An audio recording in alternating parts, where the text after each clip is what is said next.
আমি এখানে মরার কাছে বসে মরি নাকি? আমার আমার খুব ভূতের ভয়, তোরা জানিস না? আহ, আমি এখানে একা একা থাকতে পারবো না। রতন দা, তুমি থাকো।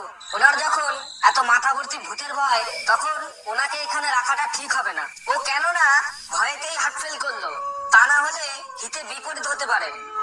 ঠিক আছে, যা তাহলে, আমি এখানে একাই থাকছি। কিন্তু তোরা একটু জলদি জলদি ফিরে আসিস, বুঝলি? আকাশের অবস্থা খুব একটা ভালো নয়, যে কোনো সময় বৃষ্টি আসতে পারে। ঠিক আছে, তুমি যেন ভয় পেও না, আমরা কাছাকাছি থাকবো। নাও চলো সবাই।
বেটা মরারা দিন খুঁজে পেল না,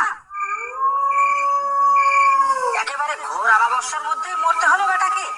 বেঁচে থাকা কালীন তো কোনো সৎকর্ম করে যায়নি, সবাইকে তুচ্ছ বলে মনে করেছে। বলি, আমরা না থাকলে তোমার সৎকর্মটা কি করতো শুনি? ওটা কিসের আওয়াজ? ওটা কিসের আওয়াজ আসছে? কেউ কিছু চাবিয়ে খাচ্ছে মনে হচ্ছে। এই রাতে এখানে কে কি খেতে আসবে? ওই ওই তো, ওই আবার একটা ফ্যাকাশে হাসি আওয়াজ শোনা যাচ্ছে এদিকে। এই মরাটার কাজ নয় তো? এ কি, মরাটা কোথায় গেল? আর আওয়াজটা মনে হচ্ছে গাছের ওপর থেকে আসছে।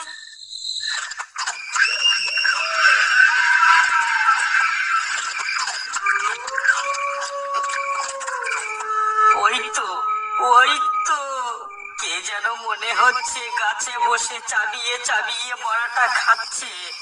সর্বনাশ, এবার আমি গেছি। এ তো ভূত। ওরে বাবা রে!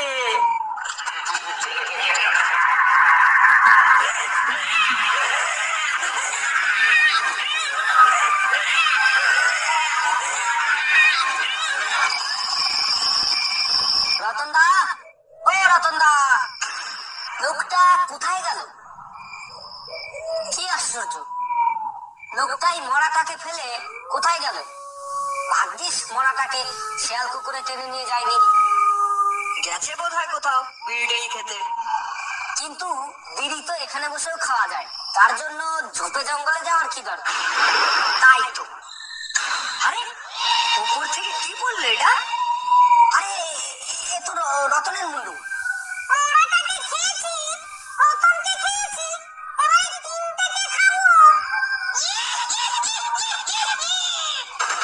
ওই দেখ, উপরে তাকিয়ে দেখ, কি যেন রতনকে চিবিয়ে চিবিয়ে খাচ্ছে।